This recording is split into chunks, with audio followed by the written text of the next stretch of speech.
नमस्ते बच्चों, जय हिंद, वंदे मातरम। मैं धनपाल देथिया और आपका एक बार फिर से स्वागत है मैजिक मैथ्स के इस छोटे सेशन में जिसका नाम है 4D सीरीज। 4D यानी कि डेली डोज बाय धनपाल देथिया, और एक ऐसी सीरीज जिसमें एक इंपॉर्टेंट क्वेश्चन का डोज आपके लिए डेली लेके आता हूँ दोपहर के 12 बजे मैजिक मैथ्स के यूट्यूब चैनल पर। तो अगर आपने चैनल को सब्सक्राइब नहीं किया तो चैनल को सब्सक्राइब कर लीजिए, क्योंकि इंपॉर्टेंट क्वेश्चन आपके लिए बहुत ज़रूरी है अगर आप किसी भी गवर्नमेंट एग्जाम की जॉब की तैयारी कर रहे हैं तो। और आज के सेशन में मैं लेके आया हूँ अपना 4D सीरीज में परसेंटेज चैप्टर से, परसेंटेज टॉपिक से एक क्वेश्चन। ठीक है, तो परसेंटेज में कई तरह के क्वेश्चन बनते हैं, कोई तरह ये क्वेश्चन भी पहले एग्जाम में आ चुका है। ठीक है, और इसके कॉन्सेप्ट के ऊपर कई बार क्वेश्चन बन चुके हैं। तो आज का जो क्वेश्चन है वो क्या है कि the monthly income of a person was 15,000 and his monthly expenditure was ₹11,000. Next year, his income increased by 10% and his expenditure increased by 5%.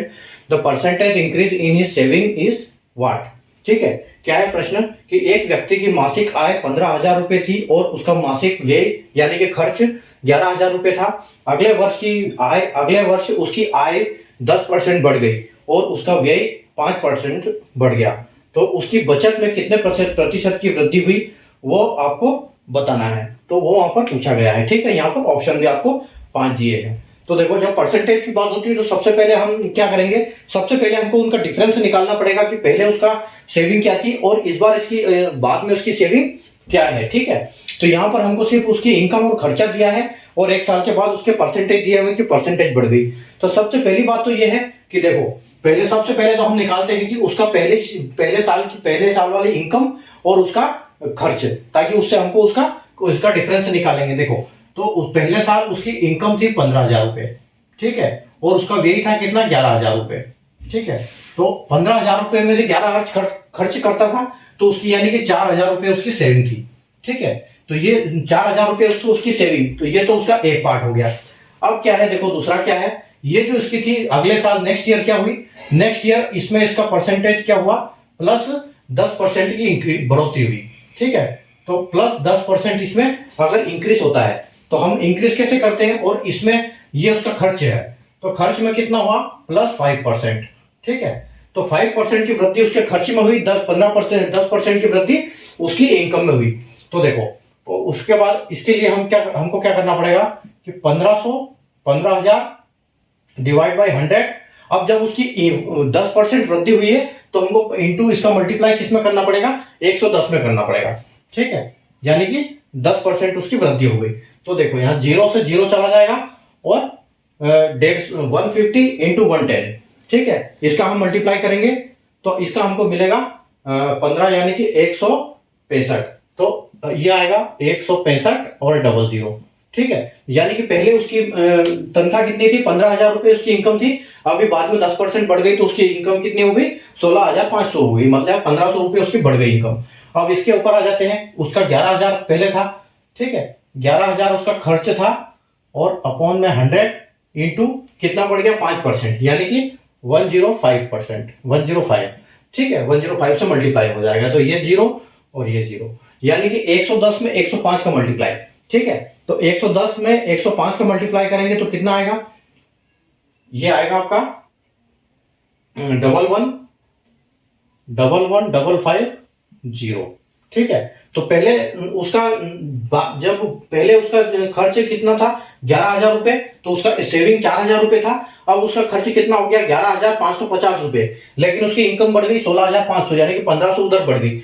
तो हम इनका डिफरेंस निकाल लेते हैं कितना बचा। ठीक है, तो अब देखो, इसमें से जब हम इसका डिफरेंस निकालेंगे तो 0, 10 में से 5 जाएगा तो 5, और 4 में से 5 जाएगा यानी कि 14, 14 में से 5 जाएगा तो यह आएगा 9, और 5 में से 1 जाएगा, 4 में से 1 जाएगा,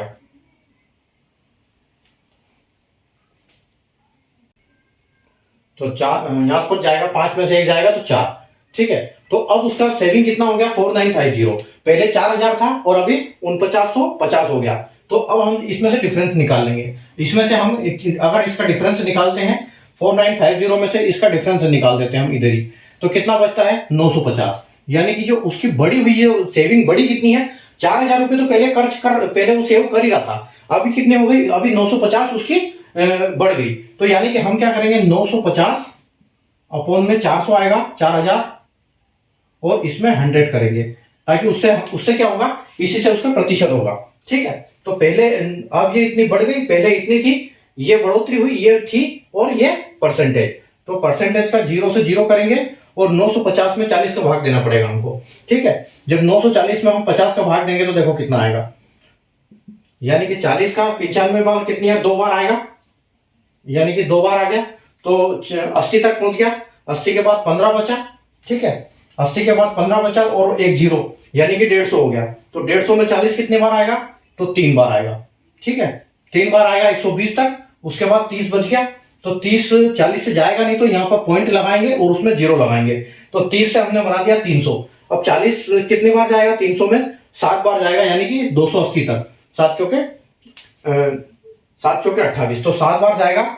उसके बाद 280 तक गया, फिर 2 बच गया, तो फिर एक 0 लगाया हमने, तो 40 पंजे 200, यानी कि हमारा जो आंसर आएगा वो क्या आएगा कि 23.75% उसकी इनकम हुई। ठीक है, तो 15,000 में से 11,000 रुपये माइनस हुए, तो 4,000 रुपये पहले सेव करता था, फिर 16,500 में से 11,550 खर्च करता है, तो उसके बाद 4,950 बचने लगे।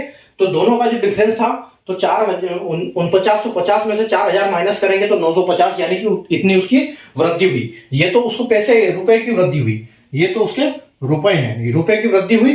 तो परसेंटेज निकालेंगे तो क्या करेंगे, 950 अपॉन 4,000 इंटू 100, तो काटापीटी करके अपना ये उत्तर आ गया 23.75, और 23.75 आपका ऑप्शन बी बिल्कुल करेक्ट आंसर है। ठीक है, आप आंसर देख सकते हो।